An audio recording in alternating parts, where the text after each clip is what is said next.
पूर्णमुदच्यते पूर्णस्य पूर्णमादाय पूर्णमेवावशिष्यते।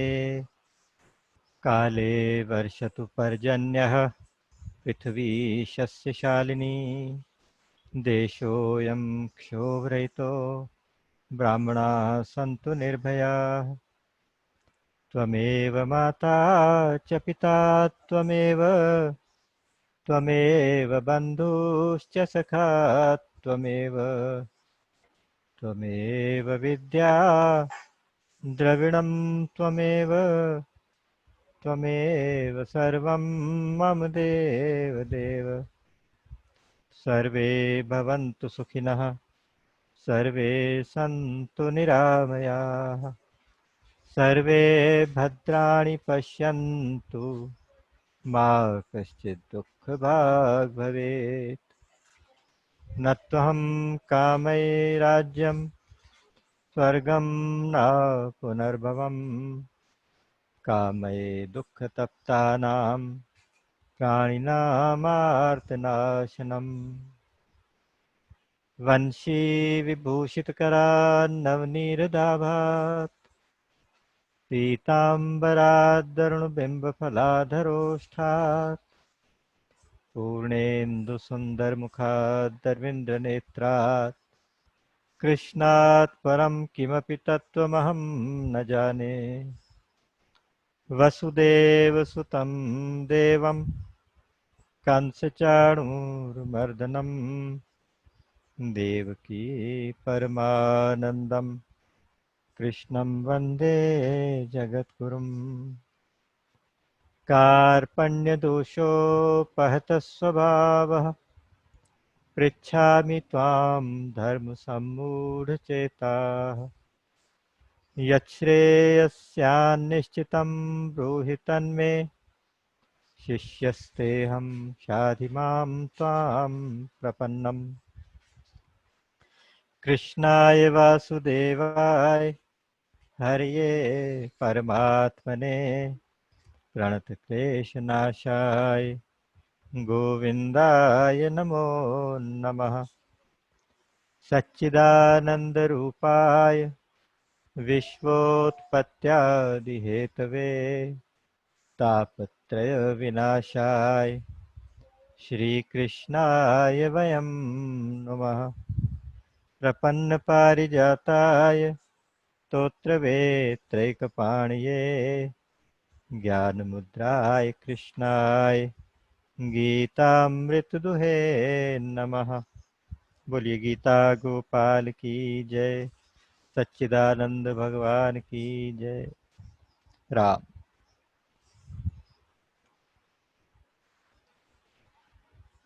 प्रभु की कृपा के बिना सत्संग नहीं मिलता। उस कृपा के प्रति नतमस्तक होते हुए और प्रभु का अनंत कोटि धन्यवाद देते हुए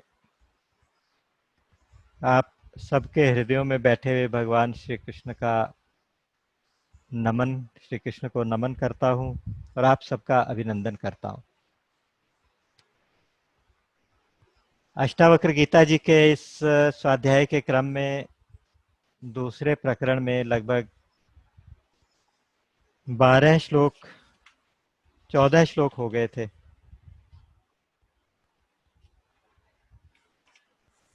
आज श्लोक नंबर 16 और 17 से शुरू, 15 हो गए थे, 16 और 17 से आज शुरू करेंगे। 16वां हमने कल शुरू किया था, पूरा नहीं कर पाए थे। तो जनक जी की दशा जनक जी अपने आप वर्णन कर रहे हैं, क्योंकि उपदेश सुनने के बाद उनकी जो अद्वैत में स्थिति हुई है, उनको ऐसा लगता है कि केवल आत्मा ही आत्मा है, केवल मैं ही मैं हूँ और दूसरा कोई भी नहीं है।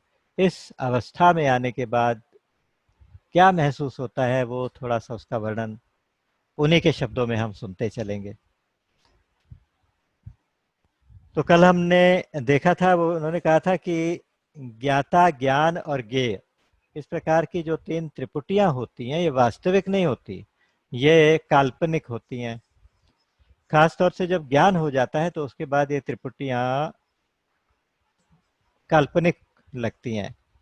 नहीं तो जब तक ज्ञान नहीं होता तब तक के लिए ये तीनों तीनों तीनों चलती हैं, कि अगर कोई ध्यान लगाना चाहे तो ध्याता ध्यान दे तीनों होंगे, भक्ति करना चाहे तो भक्त भगवान और भक्ति ये भी तीन होंगे, और अगर कोई ज्ञान प्राप्त करना चाहे, आत्मज्ञान में जागृत होना चाहे तो उसके लिए भी तीन ही होंगे, ज्ञाता ज्ञेय और ज्ञान। ज्ञाता का मतलब जानने वाला, ज्ञेय का मतलब जिसको जाना जाए, और ज्ञान उसको जानने की प्रक्रिया, उस जानने की प्रोसेस। ये जो ज्ञान है ये आत्मज्ञान नहीं है, ये वाला ज्ञान एक साधन ज्ञान है, साधन के रूप में ज्ञान जिसको हम कहते हैं वो है। ये संसारिक ज्ञान से तो अलग है ना। देखिए ज्ञान कई तरह का हो सकता है, सांसारिक ज्ञान होता है और आध्यात्मिक ज्ञान होता है। आध्यात्मिक ज्ञान में ज्ञान साधन के रूप में होता है, फिर ज्ञान साध्य के रूप में होता है, उद्देश्य के रूप में होता है। वो जो उद्देश्य के रूप में, साध्य के रूप में जो ज्ञान आता है, उस ज्ञान की प्राप्ति के बाद क्या अवस्था होती है, ये उस अवस्था का वर्णन कर रहे हैं। उस अवस्था में आने के बाद ज्ञाता ज्ञान ज्ञेय ये तीनों के तीनों समाप्त हो जाते हैं, तीनों गायब हो जाते हैं। उनको लगता है कि कोई जानने वाला भी नहीं है। क्यों? जानने वाला तो तब होगा जब जानने योग्य कोई तत्व जो है वो ज्ञेय तत्व कोई अलग होगा। यहाँ तो अद्वैत हो गया, अद्वैत का मतलब एक, दो तो है ही नहीं। तो जब एक ही हो गया तो जानने वाला और जानने योग्य दोनों अलग नहीं हुए। दोनों अलग नहीं हुए तो वो जो साधन ज्ञान था साधन के रूप में, वो ज्ञान भी बीच में से डिसअपियर हो गया। बाकी अगर हम केवल थ्योरेटिकल ज्ञान की बात करें, जैसे पुस्तकें बहुत पढ़ ली, बहुत सुन लिया, फिर उसको रिपीट कर लिया और सिर्फ ज़बान से कहना शुरू कर दिया कि मैं बहुत बड़ा ज्ञानी हूँ, मैं बहुत बड़ा ज्ञानी हो गया हूँ, मैं ब्रह्म हो गया हूँ, मैं ऐसा हो गया हूँ। तो ये सब उधार का ज्ञान कहलाता, उधार का ज्ञान, असली ज्ञान नहीं कहलाता। इसकी आपको एक उदाहरण के लिए कथा सुनाता हूँ। एक बार एक व्यक्ति अपने गुरु के आश्रम में रहने गया, ज्ञान प्राप्ति के लिए एक गुरु की शरण में गया, तो वहाँ आश्रम में रह गया। तो गुरुजी कुछ विशेष बात नहीं बताते थे, बस अच्छा चाल चलन सिखाते थे और रोज की प्रक्रिया करा देते थे और अपना मस्त रहते थे। तो उसको लगता था कि मैं जो ज्ञान प्राप्त करने आया हूँ मेरी प्रोसेस तो अधूरी रह जाएगी, यहाँ मुझे ज्ञान नहीं मिलेगा। तो वो चाहता था कि मैं थोड़ा और एडवांस हो जाऊं अपने इस प्रक्रिया में। विचार करता रहता था, कई बार उसने गुरुजी से प्रार्थना भी की कि आप हमें कुछ पढ़ाया करो, आप हमें कोई ग्रंथ सिखाओ, कोई पढ़ाओ। तो मुस्कुरा के वो बीच में ही छोड़ देते थे। अब उसने निश्चय कर लिया कि एक ना एक दिन निश्चय कर लिया कि मैं अब किसी और गुरु की शरण में जाऊं, यहाँ से जाना चाहिए, यहाँ टाइम खराब करने का क्या फायदा। तो उसी रात को क्या हुआ कि उनके आश्रम में एक कोई बहुत तेजस्वी यंग योगी पधारे।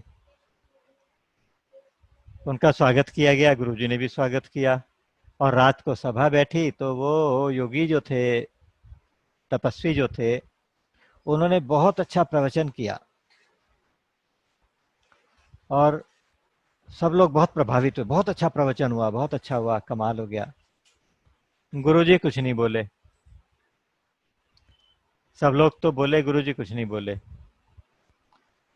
तो उन्होंने विनम्रता से, उस योगी ने गुरुजी के कहा है कि गुरुजी महाराज, आप सब लोग कुछ ना कुछ अपना कमेंट दे रहे हैं, आपने कुछ कहा ही नहीं। मैं 2 घंटे तक इतनी देर तक बोला हूँ, आपने कुछ अपनी राय नहीं दी। तो बोले कि गुरुजी कहने लगे कि आप कब बोले मुझे पता नहीं चला, आप तो बोले ही कुछ नहीं। आपके मुंह से गीता बोली, उपनिषद बोले, रामचरितमानस बोली, वेद बोले, लेकिन आप तो कुछ नहीं बोले, आपने इनमें से क्या सीखा। आपने इसको अपने अनुभव में क्या क्या उतारा, ये तो आपने नहीं बताया। और ये तो सब मुझे ऐसा लगता है कि सब उधारी ज्ञान है, उधार का ज्ञान है। ऐसे तो टेप रिकॉर्डर चला दें तो उसमें भी आ जाएगा।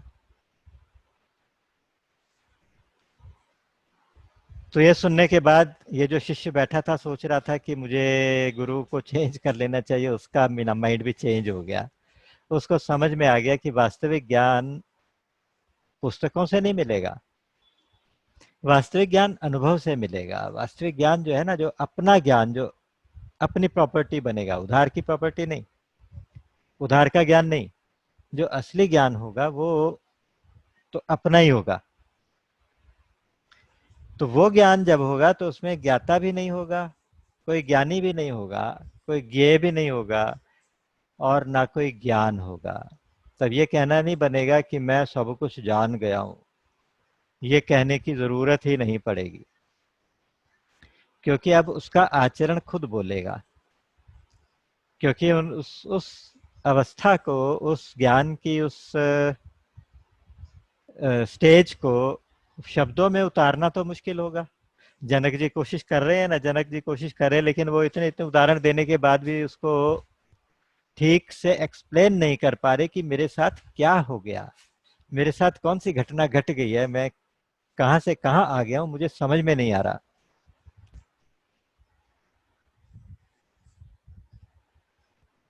तो बस जो सांसारिक ज्ञान है, सांसारिक ज्ञान ऐसे होते हैं कि जो जितना ज्यादा ज्ञान आता है उतनी ज्यादा कुंठा, उतनी ज्यादा टेंशन, उतने ज्यादा दुख और साथ में लाता है। क्योंकि जब हम बहुत कुछ अचीव कर लेते हैं सांसारिक भौतिक जगत के अंदर, तो हमें अपने से ऊपर वाले लोग दिखते हैं, तो उससे हमें कंपटीशन होता है, फिर थोड़ी सी कंपैरिजन हो जाता है, ईर्ष्या हो जाती है, द्वेष हो जाता है, अनेक प्रकार के दुख आ जाते हैं, अनेक प्रकार के द्वंद्व आ जाते हैं, है कॉन्फ्लिक्ट्स हो जाती हैं। तो सब कुछ वो सांसारिक ज्ञान के बढ़ने से ये सब कुछ हो जाता है। लेकिन हम यहाँ जिस ज्ञान की बात कर रहे हैं, उस ज्ञान के प्राप्त होने के बाद आत्मज्ञान को ये नहीं कहते कि प्राप्त हो गया। आत्मज्ञान प्राप्त कहीं से नहीं होता। आत्मज्ञान में जीव जागृत होता है। पहले हम सोए थे, अब जाग गए। जैसा मैंने कल बताया था कि गौतम बुद्ध कहते हैं कि नहीं भैया, मैं कोई अलग व्यक्ति नहीं हूं, मैं तो एक साधारण व्यक्ति हूं जो गहरी नींद से अभी अभी जागा है। तो यहाँ जनक जी वैसी अवस्था में है जो कि नींद के बाद अभी अभी जागे हैं। तो वो अपने नींद के अनुभव सोच रहे हैं कि मुझे क्या लगता था, अब क्या है, कैसे है। क्योंकि इस ज्ञान के अंदर जानने वाला भी वही है, तो जानने योग्य भी वही है। भगवान ने गीता जी में 15वें अध्याय में कहा था, सर्वस्य चाहम हृदि सन्निविष्टो मत्तः स्मृतिर्ज्ञानमपोहनम च वेदैश्च सर्वै अहमेव वेद्यो वेदांत कृद वेद विदेव चाहम। सबके हृदय में मैं बैठा हुआ हूँ, अंतर्यामी आत्मा के रूप में, अंतरात्मा के रूप में सबके हृदयों में बैठा हुआ हूँ। परमात्मा ने कहा, मेरे से ही स्मृति होती है, मेरे से ही ज्ञान होता है, मेरे से ही अपोहन अर्थात सभी डाउट्स क्लियर होते हैं। यानी डाउट्स अगर किसी के क्लियर हो रहे हैं तो इसको भगवान की कृपा समझना चाहिए। और उन्होंने कहा कि वेदों का वेदांत कृत, यानी वेदों का करने वाला, वेदों का लिखने वाला, वेदों का रचयिता वो मैं हूं। अच्छा, उन वेदों से जिस तत्व को जाना जाएगा, जो उस वेदों में जो ज्ञेय तत्व होगा वो भी मैं ही हूं, और उस ज्ञेय तत्व को जानने वाला भी मैं हूं। वेदांत कृत वेद विद, वेद विद भी मैं हूं, वेदांत कृत भी मैं हूं, और वेत्ता भी मैं हूं, जानने वाला भी मैं हूं। वेदैश्च सर्वै अहम एव वेद्यः, वेद्य मैं हूं, जानने योग्य मैं हूं, वेदांत कृत मैं हूं, और वेदविद मैं हूं। बिल्कुल स्पष्ट लिखा कि ये तीनों के तीनों एक साथ जब मिल गए तो उसमें वो त्रिपुटी ज्ञाता ज्ञेय ज्ञान वाली समाप्त हो गई। अर्जुन ने भी 11वें अध्याय में प्रार्थना करते हुए कहा था, त्वमादिदेवः पुरुषः पुराणस्त्वमस्य विश्वस्य परम निधानम वेत्तासि वेद्यं च परम च धाम त्वया ततं विश्वमनंत रूप। वेत्तासि वेद्यम, वेत्ता और वेद्य दोनों ही आप हो। आप ही वेत्ता हो, आप ही वेद्य हो। वेद्य मतलब ज्ञेय, जानने योग्य, और वेत्ता मतलब ज्ञाता, जानने वाला। तो जानने वाला भी प्रभु है, जानने योग्य भी वही है। तो वही परमात्मा है, वही आत्मा है। यहाँ उस अवस्था की बात हो रही है। तो कल वाला श्लोक ये था, द्वैत मूल महो दुखम नान्यत् तस्यास्ति भेषजम दृश्यमेतन्मृषा सर्वम एकोहम चिद्रसोमलः। इसका मतलब ये है, द्वैत मूलम अहो दुखम, दुख का जो मूल है, दुख का जो मूल कारण है वो द्वैत है। और उसकी कोई मेडिसिन भी नहीं है, उसकी कोई उपचार भी नहीं है। वो ऐसा दुख है, ऐसा रोग है, दुख के रूप में ऐसा रोग है कि उसकी कोई औषध नहीं है, उसकी कोई भेषज नहीं है। भेषज का मतलब औषध, औषधि। न तस्य अस्ति भेषजम, तस्य भेषजम न अस्ति, उसकी कोई मेडिसिन नहीं होती। और दृश्यम एतत् मृषा सर्वम, एतत् सर्वम दृश्यम मृषा एव, ये सारा का सारा दृश्य, यानी ये सारा का सारा जगत। दृश्य का मतलब जो दिखाई देता है, और केवल दिखाई नहीं, दिखाई दे, सुनाई दे, जो जो कुछ इंद्रियों के विषय बने वो सब कुछ दृश्य है। सर्वमेतत्, सारा का सारा ये दृश्य मृषा, मृषा मतलब मृथा, मृथा मतलब वृथा, वृथा मतलब मिथ्या, मिथ्या मतलब असत्य। ये सत्य नहीं है, ये असत्य है। ये सारा का सारा जितना जगत दृश्य जगत के रूप में दिखाई देता है, ये सब मिथ्या है, ये सब कल्पना है। बार बार उसी बात को कह रहे हैं। और मैं कौन हूं? एको हम चित सामलह, चिद्रस, चेतन रस। अमलह, अमलह मतलब मल रहित, विकार रहित, दोष रहित, शुद्ध, अमल। जैसे कहा गया कि ईश्वर अंश जीव अविनाशी, चेतन अमल, सहज सुख राशि। ये सहज सुख राशि जीव चेतन है, अमल है।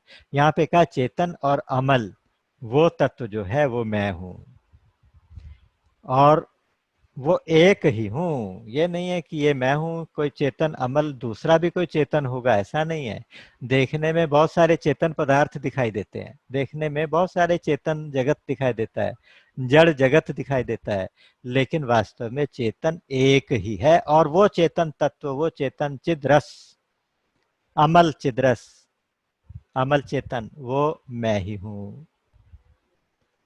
तो ये सारा का सारा जगत मिथ्या है और एक चेतन तत्व मैं ही हूं।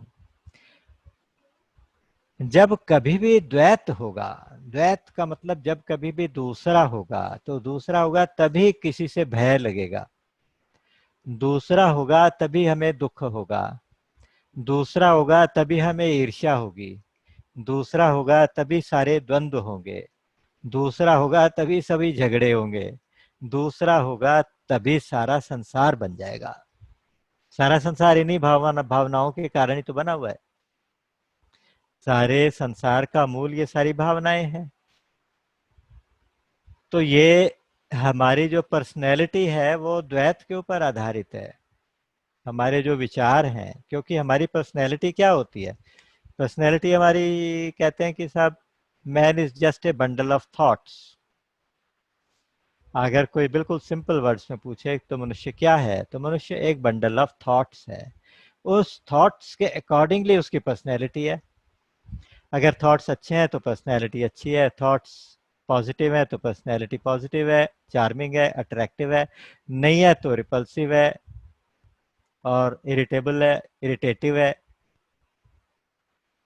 तो कहने का मतलब यह है कि ये सारी भावनाएं कब पैदा होती हैं? जब कोई दूसरा होता है तब।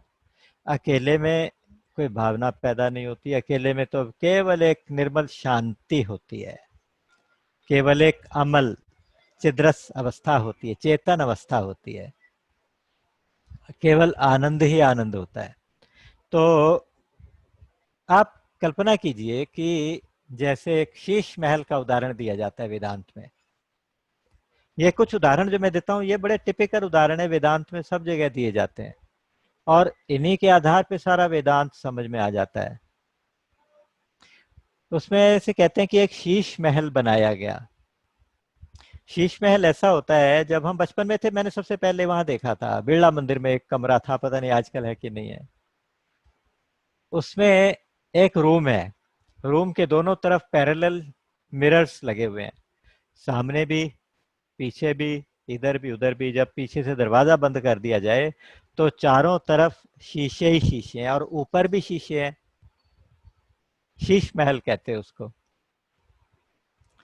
तो वो मिरर्स का क्या होता है कि जब दो मिरर पैरेलल रखे जाते हैं तो उसके बीच में कोई वस्तु रखी जाती है तो उसके अनंत अनंत प्रतिबिंब बन जाते हैं, अनंत, इनफाइनाइट उसकी इमेजेस बनती हैं, उसकी जो रिफ्लेक्शंस है इनफाइनाइट हो जाती हैं। तो जब आप एक तरफ देखते हैं तो दूर तक आपको अपने प्रतिबिंब दिखाई देते हैं, दूसरी तरफ देखते हैं उधर दूर तक अपने ही प्रतिबिंब, सामने अपने ही प्रतिबिंब, पीछे अपने ही, ऊपर भी अपने ही, चारों तरफ अपनी शक्ल दिखाई दे रही है। उसमें एक कुत्ते को भेजा गया एक्सपेरिमेंट करने के लिए। तो देखा तो डॉग ने जाके देखा कि इतने सारे डॉग, तो उसने स्वभाववश उसको भौंका। जैसे ही वो भौंका तो बाकी सारे कुत्ते भी भौंकने लगे, फिर ये और जोर से भौंकने लगा, फिर उनको पंजे मारने लगा। पंजे मारता था तो वो उधर से वो पंजा मारता था। इसको ऐसा लगता था। तो ऐसा करते करते थोड़ी देर के बाद कुत्ता लहूलुहान होके थक के वहीं गिर गया। अच्छा, एक किसी बच्चे को भेजा गया, छोटी बच्ची को भेजा। छोटी बच्ची ने देखा तो इतना जाके खुश हुई, उसने कहा इतने सारे फ्रेंड्स आ गए, तो वो खूब जोर जोर से नाचने लगी, गाना गाने लगी और वो मस्त हो गई। उसको सुख मिला, डॉग को क्या दुख मिला, उसका झगड़ा हो गया। और एक और संत को भेजा गया, किसी को जिसको असलियत पता थी कि क्या हो रहा है। बच्चे को भी ऐसा लगा कि चारों तरफ हंसने खेलने वाले बच्चे हैं, डॉग को लगा कि चारों तरफ भौंकने वाले कुत्ते हैं। तो उस संत को लगा कि ये तो चारों तरफ मैं ही मैं हूँ, मेरे अलावा और कोई है ही नहीं। दूर दूर तक देखता था तो मैं ही मैं दिखता था।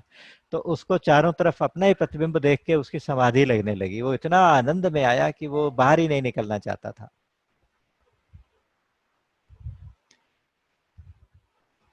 तो जब पता चल जाता है कि वास्तविकता क्या है, असलियत क्या है, तो सारे दुख गायब हो जाते हैं, सारे दुख दूर हो जाते हैं। दुख तभी तक होते हैं जब तक हम बाकी सबको दूसरा समझते हैं और दूसरा के साथ साथ उसको सत्य समझते हैं। जब तक सत्य की खोज नहीं होती, जब तक वास्तविक सत्य की खोज नहीं होती, तभी तक दुख होता है। जैसे ही वास्तविक सत्य पता चल जाता है, जैसे ही संसार की सत्यता पता चल जाती है, असलियत पता चल जाती है, और जैसे ही अपना असली स्वरूप में हम जागृत हो जाते हैं, तो बस एक ही एक नजर आता है। जब एक ही एक आता है तो फिर सारे के सारे डाउट्स दूर हो जाते हैं। एक कोई महात्मा जी थे, वो एक बार घूमते घूमते किसी गांव में से जा रहे थे, तो एक खेत में उन्हें पेशाब करने के लिए बैठना पड़ा। वो एक जाके साइड में यूरिन पास करने लगे। तो किसान ने देखा, उसको लगा कि ये कोई चोर है जो मेरी खेत में से कुछ बैठ के चुरा रहा है, सब्जियां तोड़ रहा है मेरी। उसके कुछ दिन से ऐसा हो रहा था कि खेत में कुछ चोरियां हो रही थी, तो वो अलर्ट था। तो उसने कहा आज चोर पकड़ा गया, पीछे से जाके जोर से एक डंडा मारा। तो महात्मा जी तो राम राम करके गिर गए, उनका सर फट गया। अच्छा, अब ये देख के वो देख के डर गया, उसको लगा कि ये तो मेरे से गलती हो गई। अब मैं इनके सामने ना जाऊं, नहीं तो पता चल जाएगा कि किसने मारा। तो वो चुपचाप छिप गया। उसने अपना बाकी किसी को भेजा, अपने फ्रेंड्स को भेजा। उसने कहा कि ऐसे ऐसे गलती हो गई है, तुम इनको ले जाके हॉस्पिटल में मलहम पट्टी करा दो। तो उसके जो पड़ोसी थे लेके उनको हॉस्पिटल चले गए। वहां जाके डॉक्टर ने देखा, मलहम पट्टी की, इंजेक्शन लगाया और थोड़ी देर के लिए बिस्तर पे लिटा दिया। इतने में एक नर्स थी, वो दूध लेके आ गई। तब तक महात्मा जी को भी होश आ गया था, ठीक हो गए थे। वो कहने लगे, वाह, तुम तो कमाल के आदमी हो, तुम तो कमाल के व्यक्ति हो। पहले डंडा मारते हो, उसके बाद फिर हॉस्पिटल लेके आते हो, फिर पट्टी करते हो, और अब दूध पिलाने आ गई हो। अब नर्स डर गई। वो बोले कि नहीं नहीं महात्मा जी, मैं नहीं थी, डंडा मैंने नहीं मारा, मुझे नहीं पता किसने मारा, मैं तो दूध लेके आई हूँ। बोले कि नहीं नहीं तुम ही थे बेटा, मुझे तो सब पता है। वो घबरा गई, बोली कि नहीं नहीं महाराज जी, वो कोई दूसरा होगा, मैं नहीं थी, मैं तो यहाँ नर्स हूँ। तो उन्होंने कहा कि बेटा दूसरा कहाँ से आएगा। जब ये नजर खुल गई कि दूसरा कहाँ से आएगा, दूसरा हो ही नहीं सकता, पॉसिबल ही नहीं हो सकता, वही है जो उस रूप में आके डंडा मार गया, दूसरे रूप में आके मुझे उठा के हॉस्पिटल ले आया, तीसरे रूप में उसने मेरी पट्टी कर दी, चौथे रूप में आके मुझे दूध पिला रहा है। जब ऐसी नजर होती है तो उसके बाद फिर ना तो कहीं दुख रहता है। तो इसलिए कहा गया कि द्वैत मूल महो दुखम। दुख का द्वैत ही मूल होता है, द्वैत के कारण ही दुख होता है। और ये सारा का सारा संसार मिथ्या है, केवल एक चेतन तत्व है, जो सत तत्व है, वही मैं हूं। एको हम चिद रसोमलः, चिद रस अमलः। तो अद्वैत की अनुभूति में जो फिर सुख मिलता है, जो फिर आनंद की अनुभूति होती है ना, उसको छोड़ने का फिर मन नहीं करता। यम लब्ध्वा चा परम लाभम मन्यते नाधिकम ततः यस्मिन् स्थितो न दुखे न गुरुणापि विचाल्यते। गीता जी कहती हैं 6ठे अध्याय में 22वां, कि उस अवस्था को प्राप्त करने के बाद उससे बेटर अवस्था प्राप्त करने के लिए कोई नहीं बचती। यम लब्ध्वा न चा अपरम लाभम मन्यते नाधिकम। उससे अधिक वो मानता ही नहीं, उससे अधिक कुछ होता ही नहीं। जो मिल गया तो उससे आगे कुछ मिलने को रहा ही नहीं। और उसमें स्थित होने के बाद फिर बड़े से बड़ा भारी दुख भी उसे विचलित नहीं कर सकता उस अवस्था से। ये वो अवस्था है। श्लोक नंबर 17।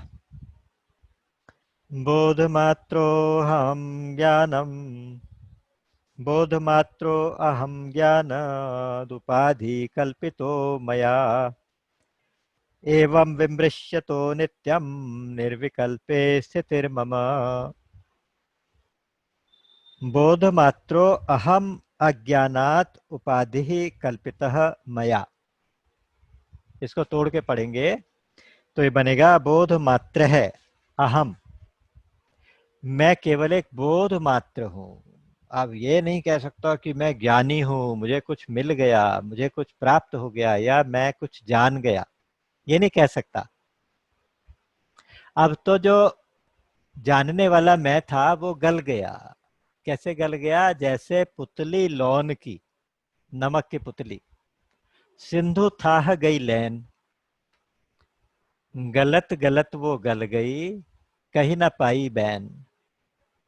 फिर कह नहीं पाई कुछ, क्योंकि जाते जाते नीचे, समुद्र के नीचे जाते जाते वो पुतली जो समुद्र की थाह लेने गई थी, वो गलते गलते समुद्र ही हो गई। जानत तुम्ही हुई जाई। इस अवस्था में फिर वो आगे आके क्या बताए? वो ये कैसे कहे कि अब मैं जान गया हूं कि समुद्र की गहराई कितनी होती है, नहीं कह सकता, क्योंकि वो खुद समुद्र हो गया। यहाँ कहते हैं बोध मात्रो अहम, अहम बोध मात्र अस्मि, मैं केवल एक बोध मात्र हूं। इस बोध, इसको, इस निर्विकल्प अवस्था को बोध कह देते हैं, निर्विकल्प बोध। ये केवल एक कॉन्शियसनेस की स्टेज है, ये केवल एक ज्ञान की स्टेज है, ज्ञान की अवस्था है, जिसमें ज्ञान शब्द नहीं लगता, बोध शब्द लगता है। और इस अवस्था में कोई जानने वाला नहीं होता, कि जानने योग्य नहीं होता, त्रिपुटी समाप्त हो गई, पहले बताया। बस केवल बोध मात्र हूं मैं, केवल एक बोध मात्र हूं, केवल एक ज्ञान मात्र मैं हूं, केवल एक कॉन्शियसनेस हूं। I am just a consciousness, that's all, बस। लेकिन अज्ञानात उपाधि, अज्ञान के कारण मया उपाधि कल्पितः, मेरे द्वारा ये उपाधि कल्पित की गई थी, या ये उपाधियां कल्पित की गई थी, उपाधियों की कल्पना की गई थी। क्या उपाधियां क्या हैं? कि मैं ये शरीर हूं, ये सबसे पहली उपाधि है कि मैं शरीर हूं। फिर ये उपाधि है कि मैं मनुष्य हूं, ये भी उपाधि है। फिर कहते हैं कि मैं, अपना नाम, मैं दिनेश हूं, फॉर एग्जाम्पल। फिर कहते हैं कि मैं पुरुष हूं, मैं डॉक्टर हूं। ये सब उपाधियां लगती गई, ये सब टाइटल्स लगते गए।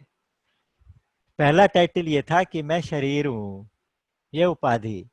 ये उपाधि कहाँ से लगी थी? ये अज्ञान के कारण लगी थी। अज्ञानात उपाधि कल्पितः मया, अज्ञान के द्वारा, अज्ञान के कारण मेरे द्वारा ये उपाधि की कल्पना की गई थी। एवं विमृश्यतः नित्यम, इस प्रकार, एवं विमृश्यतः, विमृश्यतः शब्द बना विमर्श से। जैसे विमर्श कहते हैं ना, विचार विमर्श। विमर्श का मतलब कि डिस्कस करके किसी बात पे पहुंचना, विचार करके किसी बात पर पहुंचना। तो कहते हैं ऐसा विमर्श करके, ऐसी सलाह करके, ऐसा विचार करके मेरी स्थिति क्या बनी है? मम स्थिति कहाँ बनी है? नित्यम निर्विकल्पे मम स्थिति अस्ति ना अस्ति। नित्य निर्विकल्प तत्व के अंदर मेरी स्थिति बन गई है। कि मैं अब कहाँ पे स्थित हूं? उस जगह पर बैठा हूं, मैं उस आसन पर बैठा हूं, जो आसन निर्विकल्पता का आसन है, जो आसन, जो अवस्था निर्विकल्पता की अवस्था है। निर्विकल्पता का क्या मतलब होता है? मैंने एक बार विकल्प की परिभाषा योग दर्शन के अनुसार बताई थी। पतंजलि योग दर्शन है, तो उसमें विकल्प के बारे में लिखा गया, वस्तु ज्ञानानुपाति शब्द ज्ञानानुपाति वस्तु शून्यो विकल्प, शब्द ज्ञानानुपाति वस्तु शून्यो विकल्प। शब्द तो हो, किसी चीज का शब्द तो आप कह रहे हैं, लेकिन वास्तव में वहां वस्तु ना मिले, वो शब्द है जो वस्तु, वो वहां मिले ही ना, उसको कहते हैं विकल्प। फॉर एग्जाम्पल, मान लीजिए आप कहते हैं कि हम मेला देखने जाएंगे, कुंभ के मेले में गए। वहां पर पहुंच के आप कहते हैं कि ये सब मेला है, मैं मेले में आया हूं। अगर कोई आपसे पूछे कि मेले को जरा छू कर बताओ कि ये मेला है, मेला क्या है, किसको मेला कहेंगे? आप किसी के ऊपर हाथ रखेंगे तो वो दुकान है, वो कोई वस्तु है, वो कोई व्यक्ति है, वो कोई, मेला थोड़ी है। तो मेला क्या है वहां पर वो विकल्प। उसी तरह से उदाहरण के लिए मैंने कहा, है ना, हो सकता है उदाहरण थोड़ा ऑफलाइन हो गया, लेकिन होता ऐसा ही है कि कोई ऐसी चीज, कोई ऐसा शब्द आपने दिया, जो शब्द की वस्तु वहां दिखाई नहीं दी, उसको कहेंगे विकल्प। और परम तत्व क्या होता है, परमात्मा क्या होते हैं, या हमारी इस अष्टावक्र जी की इस बैकग्राउंड में आत्मा क्या होती है, विकल्पा भाव अभिमान। अब विकल्पा भाव भगवान होते हैं। विकल्पा भाव, जहां विकल्प का अभाव हो जाए वहां परमात्मा होते हैं। तो इसलिए जब हम ध्यान लगाते हैं, ध्यान के बाद समाधि लगती है, समाधि में सविकल्प समाधि और निर्विकल्प समाधि, वो हाईएस्ट अवस्था होती है निर्विकल्प समाधि। अच्छा, उसमें कोई विकल्प नहीं आता, बस समाधि समाधि में ही डूब जाता है इंसान। फिर वही निर्विकल्प समाधि जो अभी तक कारण शरीर का सहारा लेके समाधि की अवस्था में थी, जो साधक समाधि में था, वो सीधा सीधा निर्विकल्प बोध में चला जाता है। निर्विकल्प बोध जो है वो निर्विकल्प समाधि से ऊपर की अवस्था है। जिस निर्विकल्प बोध की यहाँ बात हो रही है वो निर्विकल्प समाधि से भी ऊपर की अवस्था है। तो जनक जी कह रहे हैं कि वाह कितना मजा आया, मैं तो उस निर्विकल्प अवस्था के अंदर मेरी स्थिति हो गई है, और वो स्थिति नित्य निर्विकल्प है। नित्य मतलब हमेशा अब ऐसे ही रहने वाली है। वो जो अवस्था है वो नित्य है, वो उसमें कोई एक बार जाके फिर वापसी नहीं है। यम गत्वा न निवर्तन्ते तद्धाम परमम मम। भगवान का जो धाम है उसमें जाने के बाद फिर वापसी नहीं होती। हो सकता है जब तक, क्योंकि उसके बाद प्रारब्ध भी आपके समाप्त हो जाते हैं, कर्म भी समाप्त हो जाते हैं, सारे के सारे कर्म। ज्ञानाग्नि सर्व कर्माणि भस्मसात् कुरुते। ज्ञान की अग्नि सारे के सारे कर्मों को, सारे कर्मों को मतलब संचित, प्रारब्ध, क्रियमाण, सबको सबको नष्ट कर देती है, भस्म कर देती है। तो जब सारे कर्म भस्मीभूत हो गए तो फिर वो बिल्कुल जीवन मुक्त अवस्था में होता है इंसान। तो वो साधक की उस अवस्था से फिर नीचे नहीं आते, वो बस उसी अवस्था में रहते हैं। नित्य निर्विकल्पे स्थितिर मम, उस नित्य निर्विकल्प तत्व में मेरी अब स्थिति हो गई है।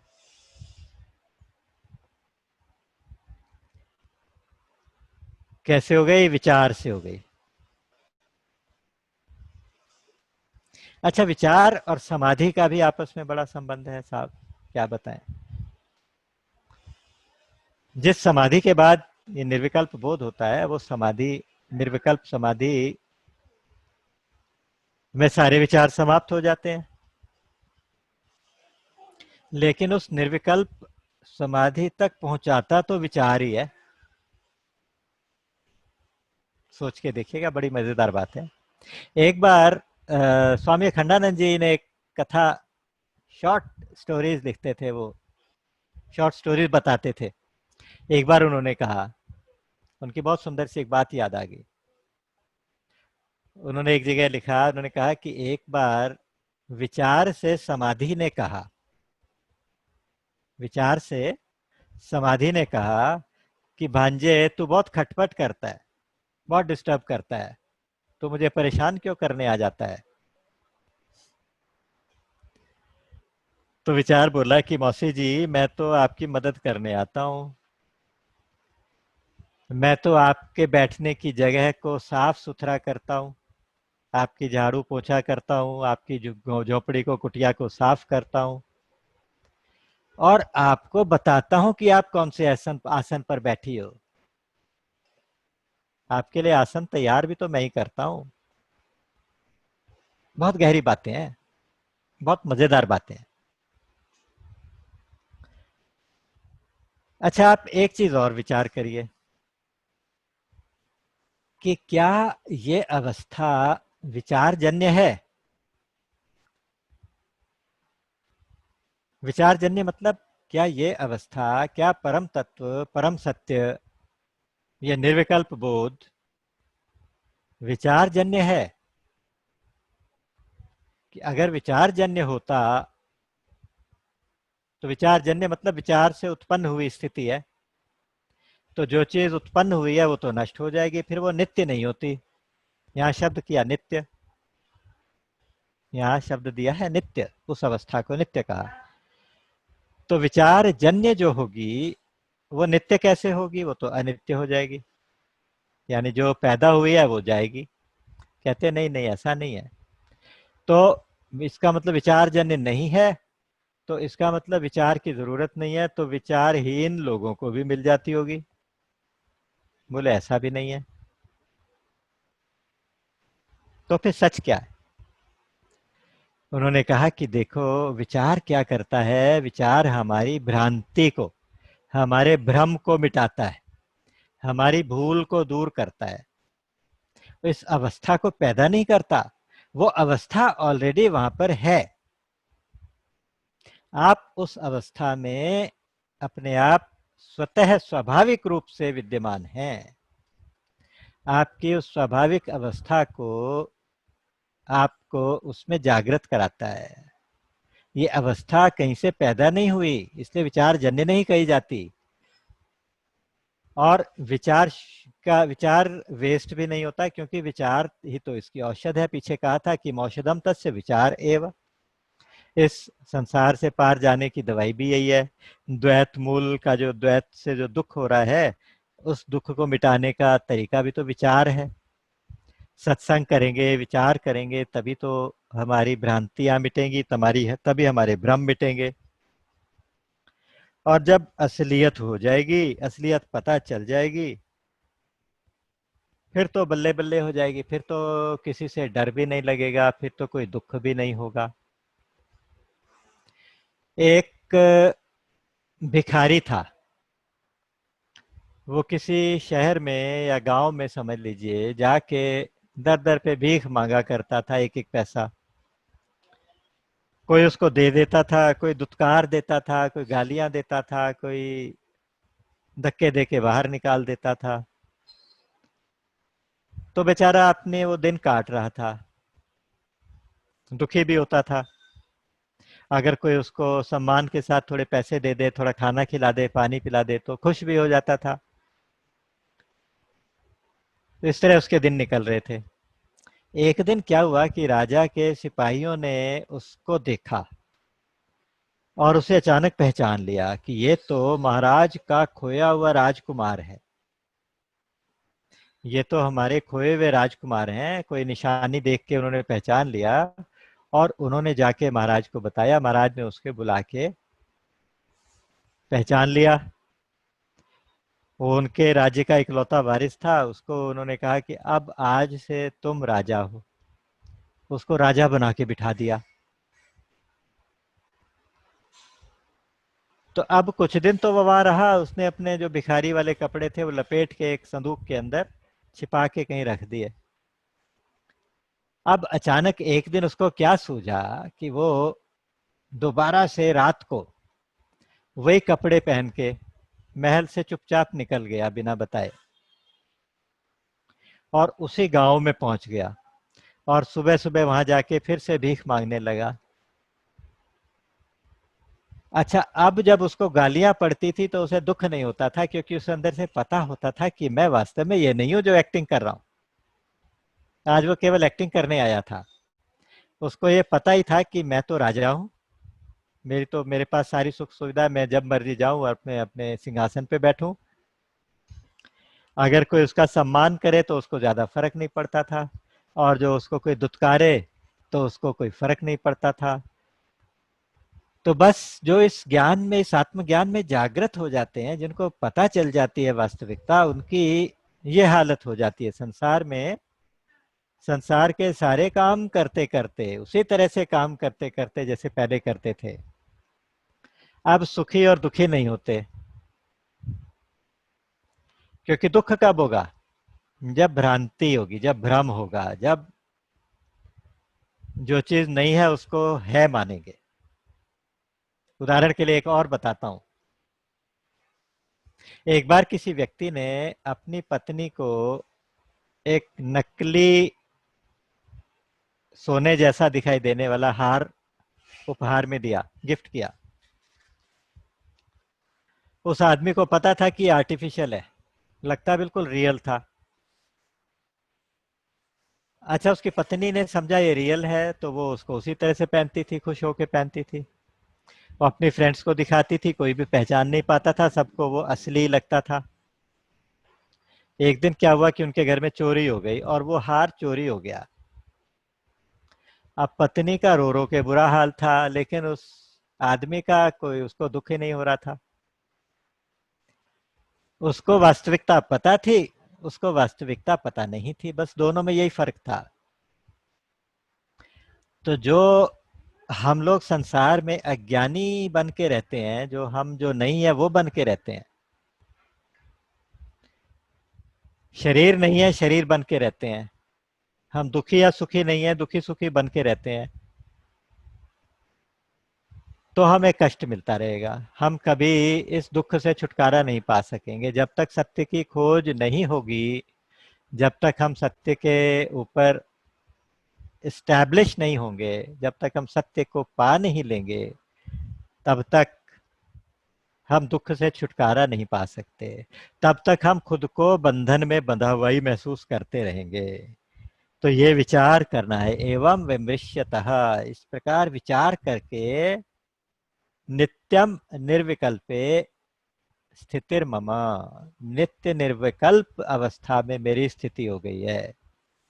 श्लोक नंबर 18 है।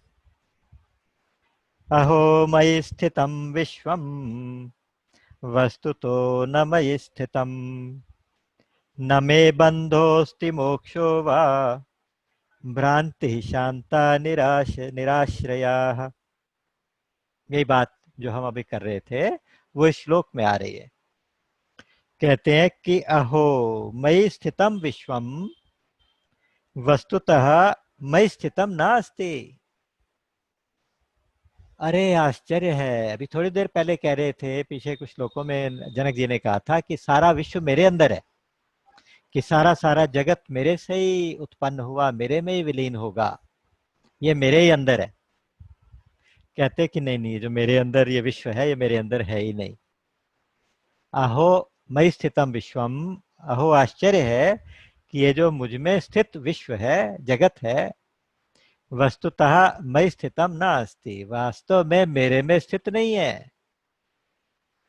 क्योंकि मैं जो चिद्रस अमल पीछे कहा, नित्य निर्विकल्प कहा, इस अवस्था में जो मैं हूं, मैं जो इस चेतन सच्चिदानंद अवस्था का में हूं, अगर ये सारा जगत मुझ में होता तो ये सारा जगत भी मेरे जैसा ही हो जाता, ये सारा जगत भी सत्य हो जाता, ये सारा जगत भी परिवर्तनशील ना होता, क्योंकि मैं तो नित्य हूं, मैं तो परिवर्तनशील नहीं हूं, मैं तो अजन्मा हूं, मैं तो अव्यय हूं। तो ये सारा जगत अजन्मा और अव्यय हो जाता, तो इसका मतलब ये सारा मुझ में नहीं है।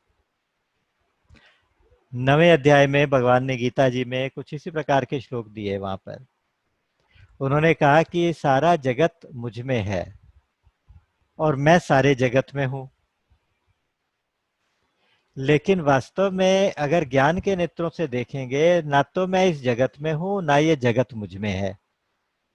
इन दोनों का आपस में कोई संबंध नहीं हो सकता, क्योंकि प्राइमरी बात यह है कि मैं तो चेतन हूं और ये जगत तो जड़ है।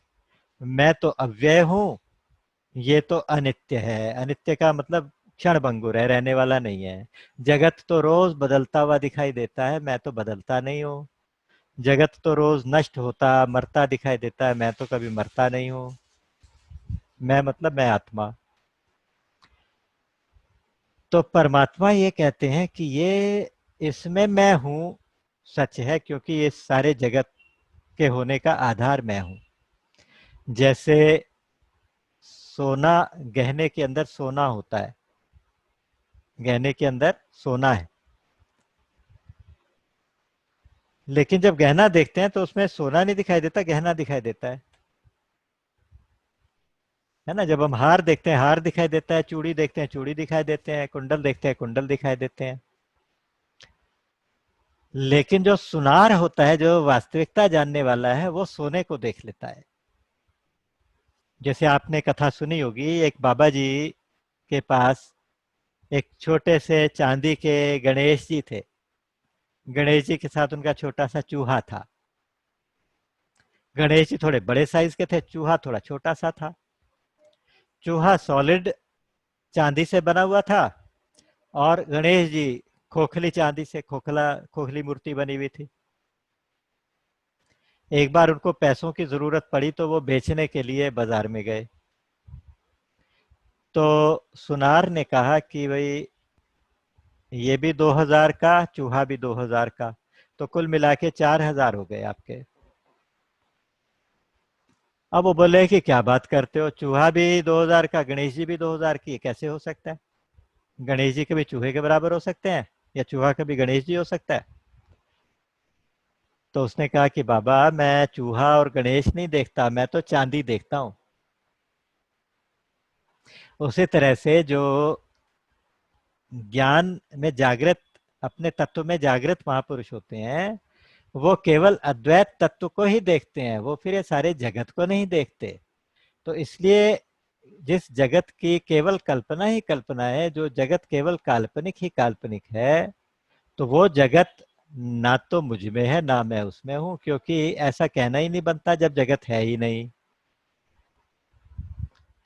अगर जगत आपकी नजर में है, देखिए आपको सूत्र की बात बता देता हूं। हम मतलब प्रैक्टिकल टिप्स हम क्या करें। मान लीजिए हमारे अंदर अभी संसार की कल्पना है, हमें संसार सत्य दिखाई दे रहा है, तब तक ये समझना चाहिए कि संसार के अंदर परमात्मा है और परमात्मा के अंदर ही ये सारा संसार है। लेकिन जब धीरे धीरे धीरे धीरे करके वास्तविकता के आप थोड़ा नजदीक आते जाएंगे, पता चलेगा कि ये जगत तो एक सपना था, ये जगत तो मिथ्या था, और केवल एक वासुदेव ही वासुदेव है, वासुदेव है सर्वम, केवल एक परमात्मा ही परमात्मा है। तो जब आप इस अवस्था में आएंगे तो उस अवस्था में आप ये कह सकते हैं कि केवल एक परमात्मा ही परमात्मा है, केवल एक वासुदेव ही वासुदेव है, उसके अलावा दूसरा कोई भी नहीं है। तो इसलिए जगत में परमात्मा या परमात्मा में जगत नहीं हो सकता, क्योंकि जगत है ही नहीं। तो ऐसा कहने की जरूरत ही नहीं होती कि जगत में परमात्मा की, परमात्मा में जगत, जब जगत ही नहीं है। तो ये एक सूत्र की बात। इस अवस्था में पहुंचे कैसे? तो कहते हैं कि आप बस केवल कहना शुरू कर दो, कहते कहते कहते कहते बात बन जाएगी। एक सब्जी वाला था, बड़ी सुंदर कथा याद आ गई। एक सब्जी बेचता था एक व्यक्ति। तो अगर उससे कुछ पूछो कि हाँ भैया क्या ये कैसे दोगे, वो कहता आलू भगवान 2 रुपए किलो, प्याज भगवान 4 रुपए किलो, टमाटर भगवान 10 रुपए किलो। तो अब सारी सब्जियों के आगे बोलता था भगवान, आलू भगवान, भिंडी भगवान, तोरी भगवान, लौकी भगवान। तो एक ग्राहक ने पूछा कि आप ऐसा क्यों कहते हो? वो कहते हैं जी हम हैं अनपढ़ लोग, हमें तो कुछ पता नहीं है। एक बहुत बड़े महात्मा आए थे यहाँ, उनका प्रवचन हुआ था। तो वो कह रहे थे कि सारी दुनिया में भगवान ही भगवान है, भगवान के अलावा दूसरा कोई नहीं होता। तो मैंने उनसे पूछा कि क्या मेरी सब्जियों में भी भगवान है? तो बोले बिल्कुल है, क्यों नहीं है, ये खुद भगवान ही है। तो कहता है बस तब से मैं यही कहता रहता हूँ, अभी तो सिर्फ जबान से कह रहा हूँ, महात्मा जी ने कहा था कि ऐसे कहते रहो तो एक ना एक दिन तुम्हें इनके अंदर भगवान नजर आने लगेंगे। तो मुझे हो सकता है कभी एक ना एक दिन सब तरफ भगवान नजर आने लगे।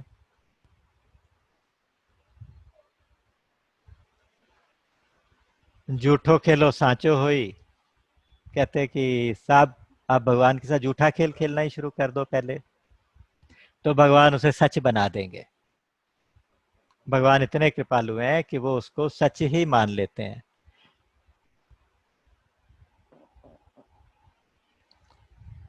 क्योंकि दूसरे की अवस्था को हम जान नहीं सकते, दूसरे की अवस्था को हम जान नहीं सकते। एक व्यक्ति ने कहा को देखो देखो पानी में ये मछली कितने आनंद से तैर रही है, वाह इसको तो बहुत मजा आ रहा है। दूसरा उसका दोस्त बैठा था, बोला तो पागल मत बन, तो मुझे बेवकूफ मत बना। तो तुझे क्या, तू क्या मछली है जो तुझे इसका पता है कि इसको क्या लग रहा है, क्या महसूस हो रहा है? तुम मछली तो नहीं हो, तुम्हें कैसे मालूम कि इसको क्या महसूस हो रहा है?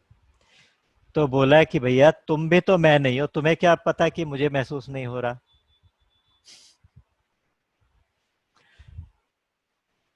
तो ज्ञानी की अवस्था को ज्ञानी ही समझ सकता है, ज्ञानी की अवस्था को ज्ञानी ही समझता होता है।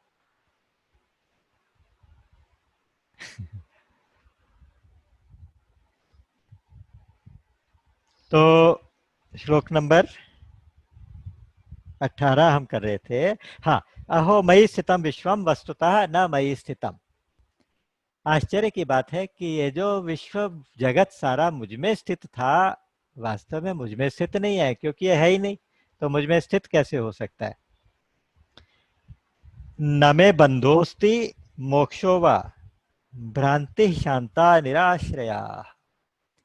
भ्रांति श्रांता शांता निराश्रया। निराश्रया मतलब बिना आश्रय की, निराधार, जिसका कोई आश्रय नहीं है, ऐसी भ्रांति, वो शांत हो गई। भ्रांति शांता निराश्रया, निराश्रया भ्रांति शांति शांता। कौन सी भ्रांति, कौन सा भ्रम? भ्रांति मतलब भ्रम। तो एक निराधार भ्रम था जो अब शांत हो गया। क्या भ्रम था? भ्रम ये था कि मैं बंधन में हूं, मुझे मुक्त होना है, मुझे कोई मुक्त करे, मुझे कोई मुक्त करने का रास्ता दिखाए। मैं इतना बंधन में पड़ा हूं, मैं इतना दुखी हूं, मुझे कोई छुड़ाए। और बंधे हुए लोगों से जाके प्रार्थना करता रहा कि तुम मुझे बंधन से छुड़ाओ। एक बार एक राजा ने किसी महात्मा से कथा सुनी। तो काफी दिन कथा सुनने के बाद, भागवत की कथा सुनी 7 दिन तक, तो उसको कहते, राजा बोले कि भाई महाराज जी, हमने सुना था इससे मुक्ति हो जाती है, मुझे तो कुछ महसूस नहीं हो रहा। बोले कि अब मैं तो इसका जवाब नहीं दे सकता, इसका जवाब मेरे गुरुजी दे सकते हैं, चलो अपने गुरुजी से पूछते हैं। वो गुरुजी के पास पहुंचे। तो गुरुजी ने कहा कि जवाब तो बाद में दूंगा, पहले अपने शिष्य को कहा कि इन दोनों को रस्सी से बांध दो। तो राजा को भी और उस कथावाचक को भी रस्सियों से बांध दिया गया। अब कथावाचक से कहा गया कि अब तुम राजा की रस्सी खोलो। बोला साहब मैं कैसे खोलूं, मैं तो खुद बंधा हुआ हूं। जो खुद बंधा हुआ है वो दूसरे की रस्सी कैसे खोले? यही हाल हम सबका है कि हम खुद बंधे हैं, महसूस करते हैं कि हम खुद बंधे हैं, और उन लोगों से जाके बंधन से मुक्ति का रास्ता पूछते हैं जो खुद बंधे हैं। और वास्तविकता क्या थी कि ना मैं बंधोस्ति ना मोक्षोवा। ना तो मुझे कभी बंधन था, ना कभी मुक्ति थी। बंधन और मुक्ति केवल एक मिथ्या कल्पना मात्र थी। मैं सोचता था कि मैं बंधा हुआ हूं, मैं सोचता था कि मैं, मुझे कोई बंधन से मुक्त कराएगा। जैसे कथा बहुत कई बार सुनाई है मैंने कि किसी गधे को जब बांधने की रस्सी नहीं मिली, तो उसके गले के चारों तरफ घुमा के ऐसे हाथ जूठ मूठ करके उसे गांठ लगा दी, और उसको खंबे के साथ गोल गोल घुमा के जूठ मूठ बांध दिया, और वो गधा रात भर वहीं खड़ा रहा। सुबह जब देखा कि उस गधे को ले जाने के लिए उसको हाँकने की कोशिश की तो वो चला ही नहीं। काफी देर तक नहीं चला तो याद आया कि अरे अरे, हमने इसे काल्पनिक रस्सी से बांधा था, अब उस काल्पनिक रस्सी को छुड़ाएंगे नहीं तो चलेगा कैसे? तो जाके उसे जूठ मूठे से रस्सी को खोला और गधा चल पड़ा। न कभी वहां बंधन था, न कभी वहां मुक्ति हुई। आत्मा हमेशा से ही जैसा था वैसा ही है। हम ये नहीं कहते मुक्त है, हम ये नहीं कहते बंधन में है, हम ये नहीं कहते बंधन में है अब मुक्त हो जाएगा या हो गया या कैसे होगा। ये सारे सवाल बिल्कुल निरर्थक हैं, बिल्कुल झूठ। आत्मा हमेशा से जैसा था वैसा है, वैसा ही रहेगा। इसमें बंधन की कल्पना भी हमने की थी, और मुक्ति की कल्पना भी हम करेंगे। तो इसलिए हमारी जो ये भ्रम था, हमारी जो ये भ्रांति थी, इसका कोई आधार नहीं था, बेसलेस, निराधार, निराश्रय, ऐसी भ्रांति अब शांत हो गई, अब समाप्त हो गई। अब मुझे कोई भ्रम नहीं है, अब मैं जैसा हूं बस ऐसा ही हूं। तो इस मस्ती वाली अवस्था में जनक जी को आज यहीं छोड़ के जाएंगे, क्योंकि आज पता नहीं चला 6 कब बज गए। तो आज यहीं पे इसको आज विश्राम देंगे, और अगली बार भगवत प्रेरणा से, भगवत कृपा से, हरी इच्छा, दोबारा से अगले सैटरडे संडे को फिर मुलाकात होगी। तब तक के लिए राम। राम अमित गुण सागर, थाह कि पावहि कोई, संतन सन जस किछु सुनेऊ, तुम ही सुनायो सोई। बोली गीता गोपाल की जय, सच्चिदानंद भगवान की जय। राम।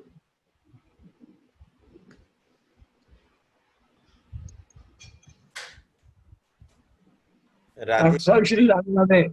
राधे राधे राधे राधे सर, राधे राधे। सबकी तरफ अच्छा, से राधे राधे, राधे सबको राधे जी, राधे राधे। सबको राधे राधे, सबको राधे राम राम राम राम राधे। राधे।